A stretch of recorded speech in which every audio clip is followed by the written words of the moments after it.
In this presentation, we're going to look at statistics with R worked example. Now, this is an introduction to R for actuarial students, but it could be also used for mathematical science students, anybody who's studying statistics and R. Now, just importantly, it actually is very much an R and statistics and a statistics and R together type of program. It's not just statistics. I'm not teaching statistics. And I'm not teaching R programming in general. I'm really looking at it from the way that R can be used for statistics. So it's really the crossover between the two subjects. If you're familiar with actuarial exams, this corresponds to the CS1B curriculum, which is essentially statistics in R. That covers introduction to R computing, probability distributions, and fundamentals of statistical analysis. Now, this will be a question 2 type question, which usually relates to probability, something like that. So let's have a look at the question here. This just sets it up.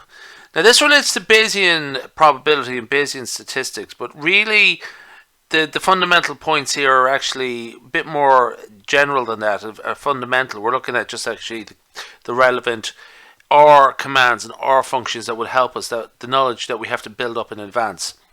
So let's not get too worried about what the prior and posterior distribution really, because it's not actually what is asked in this question. So the prior and posterior distributions for values of the systolic blood pressure forms a normal distribution. The prior distribution of the systolic blood pressure has a mean of x 120, has a mean of 120, and the standard deviation is 10. So what I'm going to do there is just set up two objects there, prior mean and prior standard deviation, just that contains those values there. So prior mean is assigned the value 120 and prior standard deviation is assigned the value 10, just to sort of saving those for later. Okay, so part 1. Generate a range of values in x in the interval 80 to 160 using the extra argument length equals 100. So what that asks us to do is set up a sequence of values between 80 and 160 such that there is 100 values. So if I was just to sort of use this command alone here without that additional argument, what that would do is give me a sequence of integers 81, 82, 83, 84 and so on. The fact that I'm using this additional argument will actually specify the number that is to be in the sequence and will adjust the unit step accordingly. So the unit step is actually 0.8080 and so on. You can tell the rest of the way that they are all evenly spaced all the way up to 160. If you're inspecting a data set, two useful commands, amongst others, two useful commands, head of x, this will print out the first 6 items. If you can actually sort of make the settings to change that if you want, but the first 6 items of the data set and also the maximum as well. There's other ones as well like that you could use, but that just tells me that everything there is in order. So part 2. Plot the posterior distribution. Sorry, plot the posterior probability density function of x using the answer from part 1. Okay, so what I'm going to do here is actually use x, which is this range of values. Okay, we've created a sequence there. Now we're using the values from part 1, so essentially we'll just have this to go on. This is the mean and the standard deviation that we require. The key thing here we're looking at is d norm. This is one of the normal probability distribution family of functions. There's 4 of them: p norm, d norm, q norm, and r norm.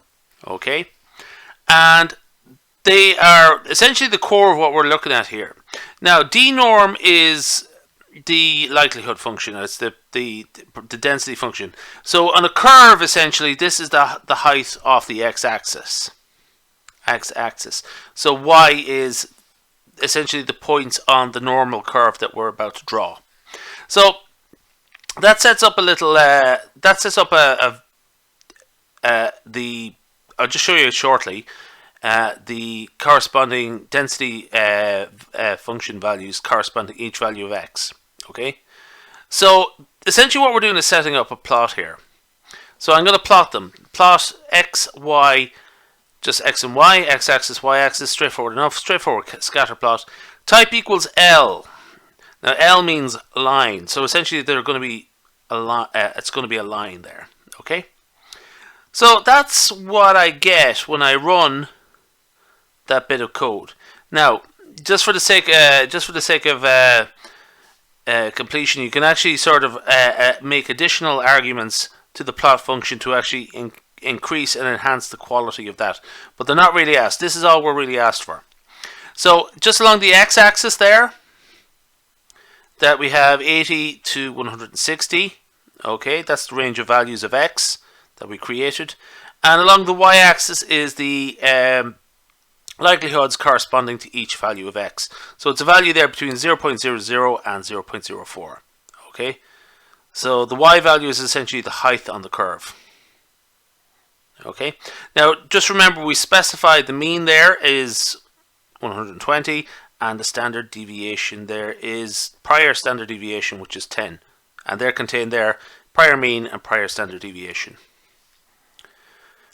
So part 3, perform a simulation of 1000 posterior samples for the parameters of x. Okay, so the what we're going to do here is use OR norm. Okay, and this creates random values, a series of random observations that correspond to the arguments that we will use.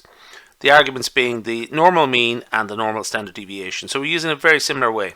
What we have to do here is just specify the number of random observations that we want to simulate, and in this case it's 1000.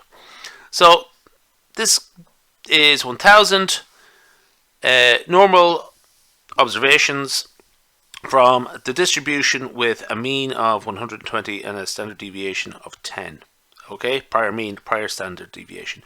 We're going to save them as Z.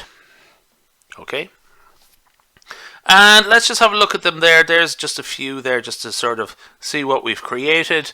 So there's, yeah, so the mean value should be 120, and looking at that you can sort of see that, you know, 120 is sort of around the halfway mark there. Actually, just this, for this set, they're actually mostly under 120, but you know, if you keep going, it'll just balance out. That's what we're generating there. So that's what the OR norm command does. Okay. Now, part 4, plot a histogram of the posterior distribution of x. So essentially, plot a histogram of the random observations that we've just generated. So that's called Z. So histogram is created using this command hist. Just specify the data set that we want a histogram for, and we can make additional arguments there, use to sort of enhance the histogram that we're about to create. Here we'll just put in a title there, posterior distribution of x. So main means the main title. So there it is again. That's what we get. Now again, just for the sake of clarity, you can enhance that if you want. I won't go in and get into it in too much detail here.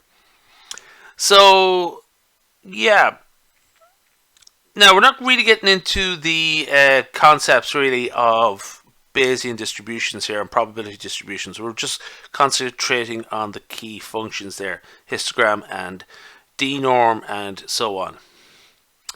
So the last part is, what is the mean and standard deviation of the posterior distribution of x? Again, this sounds like a complicated question, but it just wants us to check what the mean of z is and the standard deviation of z is. It is 119.7354. Simply just ask for the mean of z and the standard deviation of z. Okay, 10.4783.